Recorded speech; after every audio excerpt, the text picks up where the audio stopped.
Kosini Buduran Sidoarjo.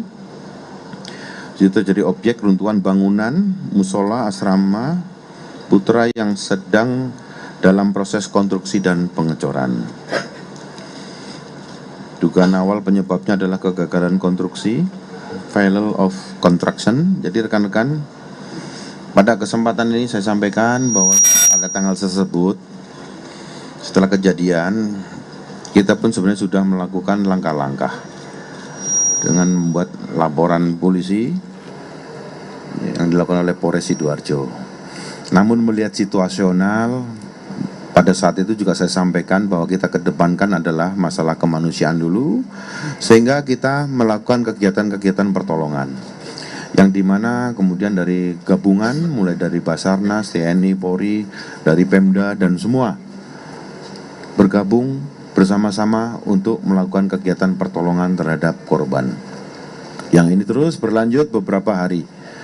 Di samping itu juga memang kita melakukan langkah-langkah di dalam proses penyelidikan itu sendiri, sambil berjalan dan semua itu paralel. Dan kemudian pada saat sekarang ini kita ketahui bersama, setelah kemarin dilaksanakan penutupan kegiatan, sudah selesai pembersihan, sehingga tentunya sambil berjalan. Karena kalau kita lihat total keseluruhan korban yang kita datakan ini ada 171 orang. Untuk korban meninggal, dalam catatan evakuasi ini kita mendapatkan 67 kantong jenazah. Dari 67 kantong jenazah ini 34 sudah teridentifikasi, sedangkan yang lainnya dalam proses. Dan ini juga menunggu waktu. Begitu ada masuk datanya akan cepat kita rilis, karena memang ini adalah data yang ditunggu oleh keluarga. Dan kemudian yang sudah teridentifikasi pun sudah kita serahkan ke keluarga dan sudah dilakukan pemakaman. Semuanya ini kita bantu semaksimal mungkin pelayanan terbaik kepada keluarga korban. Dan untuk korban yang selamat atau yang luka ini ada 104 orang. Ya alhamdulillah sudah dalam berobat jalan dan sudah kembali ya, ke rumah orang tuanya. Kemudian kita lihat setelah penutupan tempat, pasca evakuasi, kita sudah melihat bersama-sama bagaimana Kepala Basarnas sudah menyelesaikan tugas-tugasnya.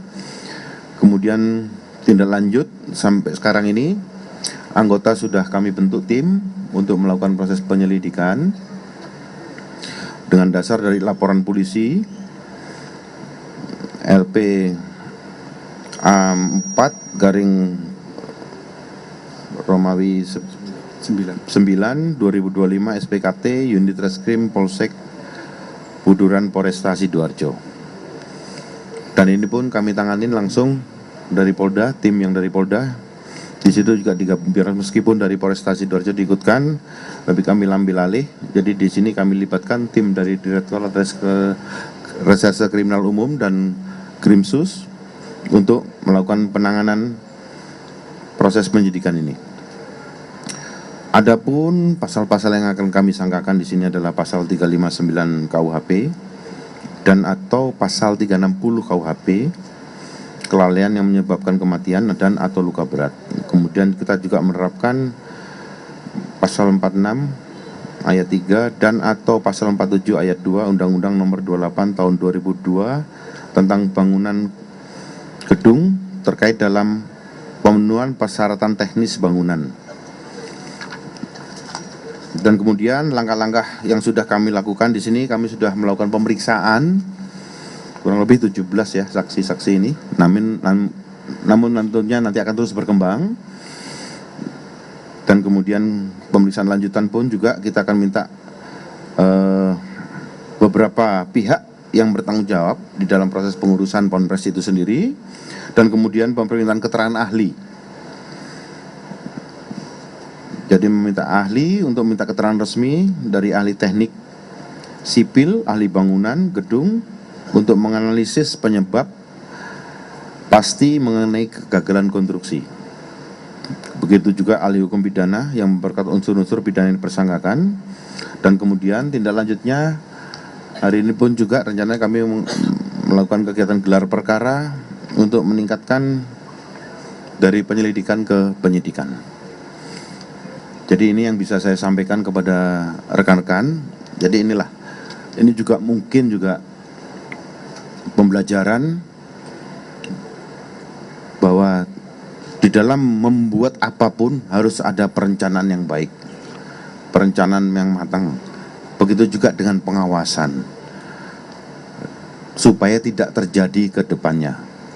Karena saya yakin, saya juga membaca dari running stats itu, dari sekian puluh ribu, ternyata masih ada hanya 50 yang berimpi, tentunya membuat kami prihatin. Dan ini tentunya marilah kita bersama-sama memperbaiki hal-hal yang seperti ini supaya tidak berulang lagi. Karena bagaimanapun juga kasihan anak-anak kita yang melakukan kegiatan-kegiatan seperti ini terancam. Kita tidak tahu kapan terjadinya suatu bencana. Itu bisa terjadi kapan saja dan di mana saja. Namun pada saat kita bisa memberikan suatu perencanaan dengan baik, sehingga di dalam proses pembangunan baik, saya rasa itu paling tidak bisa meminimalisir dampak yang ada. Kira-kira itulah yang bisa saya sampaikan pada rekan-rekan. Mungkin ada hal yang mau ditanyakan, silakan. Ya. 17 saksi itu yang masuk ke tahap sidik atau penyidikan itu berapa orang? Sehingga nanti akhirnya menjadi bahan untuk gelar perkara. Ya, nanti secara teknis dari Dirkrimum ini kan masih di dalam proses pendalaman dari keterangan-keterangan yang ada. Nah, tentunya nanti setelah hasil gelar akan ditentukan siapa saja yang bisa dikatakan dalam proses penyidikan ini. Jenderal, saksi, kalau misalkan untuk pimpinan Kompes sendiri apakah sudah dipanggil dan kemudian apakah sudah mengarah tersangka siapa nantinya akan?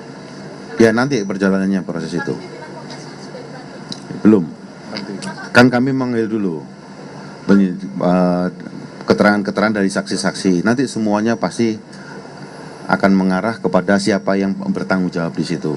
Semua itu ada mekanismenya dan kami pun sudah melaksanakan prosedur-prosedur itu.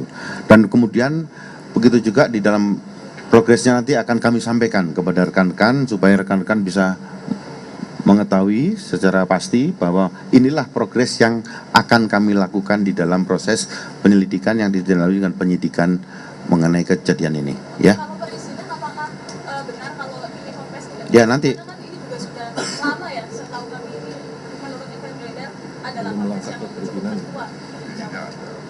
Ya, nanti kita lihat dulu di dalam progresnya ini. Nanti akan kita sampaikan.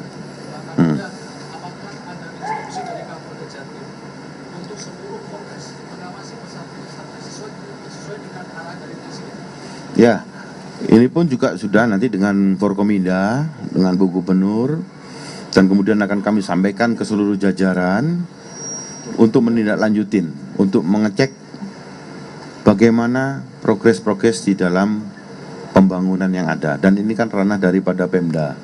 Di situ kan ada perdanya. Saya yakin dari teman-teman Satpol PP juga nanti akan bekerja untuk melakukan kegiatan-kegiatan itu. Namun kami pun juga akan ikut membantu. Karena bagaimanapun ini sudah banyak terjadi ya, namanya juga pembangunan pondok pesantren yang ada.